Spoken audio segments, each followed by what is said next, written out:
ঘটনাটা অ্যাকচুয়ালি উনি তো ডিউটিতে গিয়েছিলেন, বেলোনিয়া কোর্টে চাকরি করেন। হ্যাঁ, ওইখান থেকে আমার বোনের জামাই হয়।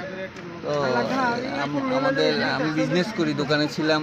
তো ফোন এসছে, মানে বেলোনিয়া হসপিটালে ওখানে অ্যাডমিট, হ্যাঁ অ্যাক্সিডেন্ট হয়েছে না কি হয়েছে তো আমরা তো জানি না। আমরা তো দেখি মাথা একদম ফাটাফুটা, এখান থেকে রেফার করে দিয়েছে দুপুর হসপিটালে আনলাম, ওখান থেকে জিবিতে আনলাম।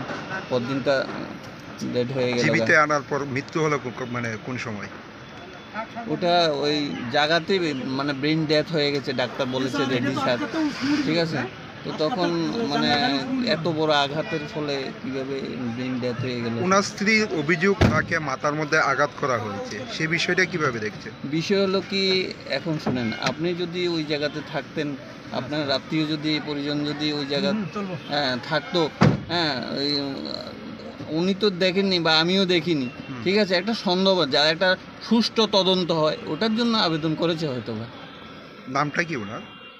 ওনার নাম সেবকচন্দ্র বিশ্বাস। বয়সটা কত হবে? বয়স 52 বছর। কোন থানাতে কর্মরত ছিল উনি? রামনগর পিএস আউটপোস্টে ছিলেন, ওখান থেকে বেলোনিয়া কোর্টে কর্মরত। কোন ইয়ারে চাকরি পেয়েছিলেন উনি? উনি 92-তে চাকরি পেয়েছিলেন। বাড়িতে কে কে আছে? বাড়িতে ওনার ছেলে আছে, ওনার স্ত্রী আছে।